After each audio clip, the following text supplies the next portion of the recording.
Hi everyone.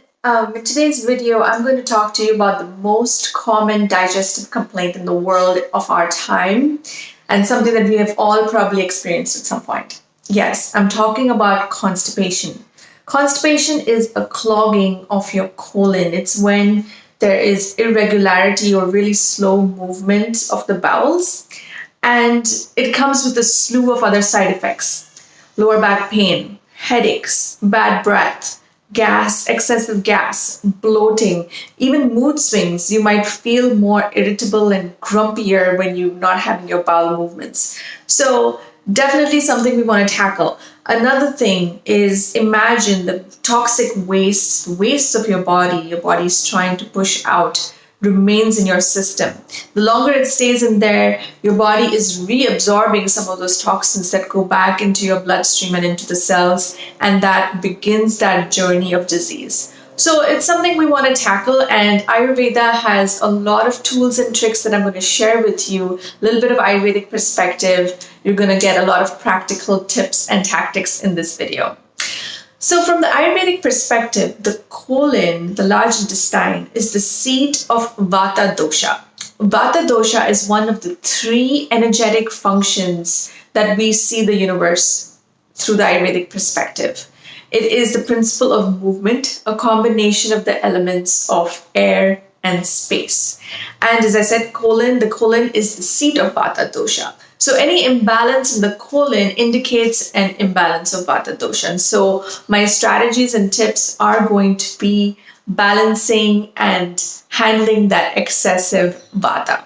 Now, when you think about movement or wind and space, one of the effects of Vata dosha is dryness. Too much wind, too much movement, it creates dryness. Similarly, constipation is a dryness of the colon. And so if you notice that you have dry skin, or your lips are dry, or your hair tends to be brittle and dry, it's likely that there is excess vata in the system, and constipation is something that can develop alongside that. So that brings me to my first strategy that I'm going to give you with several little tips inside, and that strategy is hydrate and lubricate.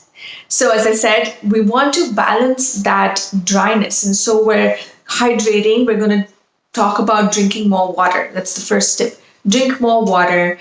If you think you're drinking enough water but you're constipated, you need to add more. So get a large bottle of water. You want to replenish those fluids and make sure that you are having those regular bowel movements. By regular bowel movements, I mean going at least once a day. 1 to 3 times a day is considered regular bowel movement. If you're going less than that every other day, or if you feel like it's not a complete evacuation, then you are constipated. So drinking more water, you've heard this before, it's simple enough. You want to take warmer liquids, start your day with a big glass of water, and make sure you're getting that extra fluid into your system. Another important thing to do with hydration is also chew your food. This is going to create that liquefaction of your food as it goes down into the digestive system. So your saliva is the starting point of your digestive tract. And so if you're eating really fast, not chewing your food, not slowing down and eating with intention, you're going to create further problems down the digestive tract. So hydration, really important. Even 1% drop in your body's hydration levels creates constipation. So you want to tackle that. Make it simple. Keep that water in front of you so it's just easy, accessible. Have that big bottle so you don't have to keep walking to get a cup. And you'll notice that difference right away. Okay, the second tip in this hydrate and lubricate strategy is eating healthy fats and oils. So our body every cell needs that added lubrication, which we get from healthy fats and oils. And I'm not talking about oily fried foods, not the nasty vegetable oils and hydrogenated oils like canola, but I'm talking about good fats that you get from avocados, from coconuts, from your nuts and seeds. And for cooking as well, you want to use cold pressed, high quality oils like coconut oil ghee, avocado oil, sesame oil. These are my favorites. Extra virgin olive oil if you get a good quality source of that as well. Use a little additional dash into your food over your bowls and your soups, and make sure you're eating those quality healthy fats. If you need to take a supplement of an omega-3 oil, you want to make sure you're doing that as well. But eating avocados, delicious way to keep those healthy fats in the system. Okay, so that was tip number 2, is getting those healthy fats in. Tip number 3 in hydration and lubrication is now addressing the external skin by an Ayurvedic practice called Abhyanga. And this is the application of warm medicated oil from head to toe. And self-massage, self-Abhyanga is something that Ayurveda teaches you and recommends you to do every day, not just for constipation, but for your general wellness. It helps the body detoxify. It helps keep the skin young and supple. It is anti-aging and rejuvenative. So it has many, many benefits because the skin is your largest organ. And by feeding it those healthy fats through the skin, you are able to reach the deeper tissues, your joints and your nerves and your blood vessels, all of them through the skin. So the way to do Abhyanga is really simple.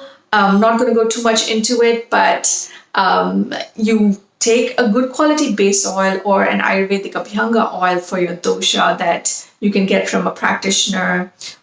So warm it up. I use a baby food warmer. I warm up my oil and then just start with, you don't have to use a specific technique. Start oiling yourself from head to toe. Start with the scalp. Really work it into your hair. Work through the face. You'd really enjoy working around the cheekbones, moving up on the neck, really working on the lymph areas right here in the armpits and around the breast. Going circular movements on the joints, working through the hands, and then now specifically working on the belly. If you're constipated or if you have menstrual cramps, you will notice a difference here as well.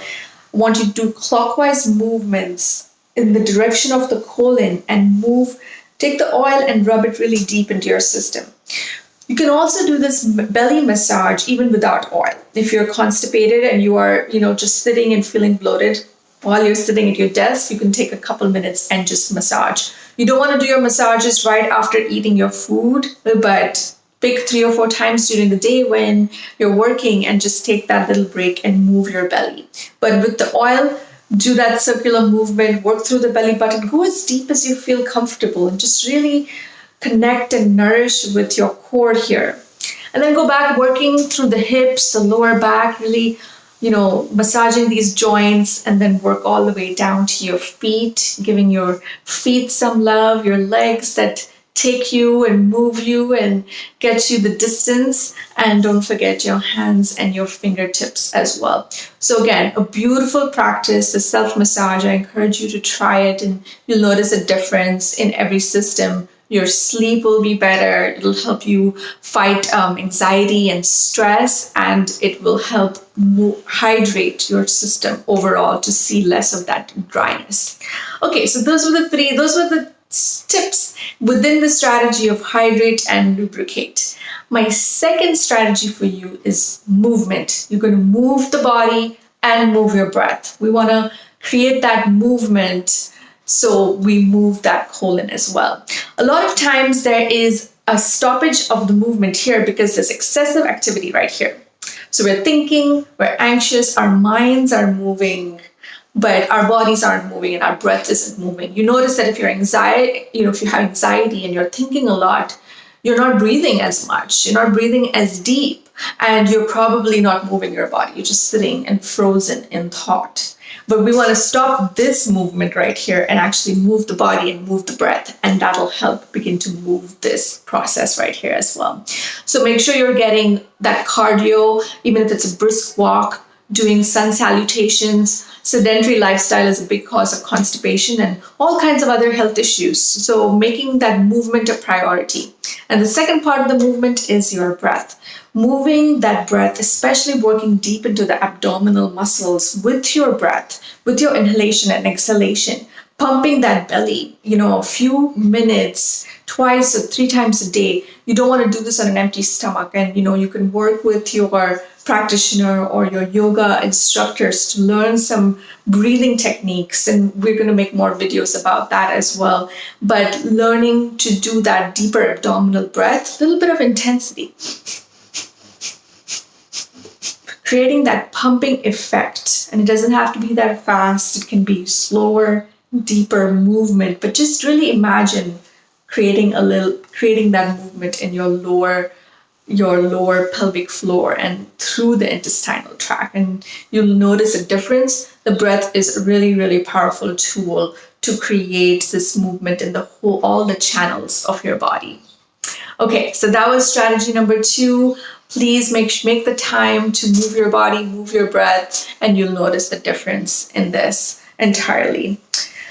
And the third and main strategy I have for you, it's really important, is of course your diet. What you eat has a direct effect on how your body processes it. So if you're eating highly refined foods, processed foods, you're going to experience constipation.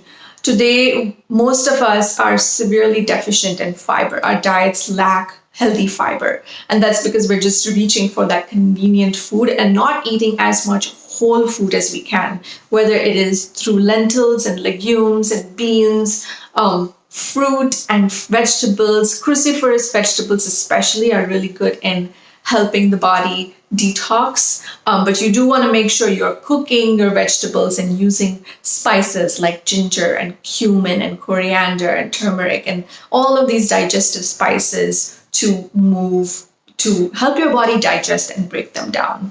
Raw food has, you get more fiber when you eat your fruit, your vegetables raw, but if your digestion isn't strong, you might struggle with breaking down the raw foods. So just see how you feel after having that raw food, and I would recommend maybe just 2 or 3 times a week. If you are used to having a smoothie, make sure you are adding a little bit of ginger to it and adding some chia seeds and even adding some fat in it. So I like to put an avocado or some walnut butter in my smoothies with ginger, with some chia seeds and just a handful of raw vegetables. And then I take that a few times a week.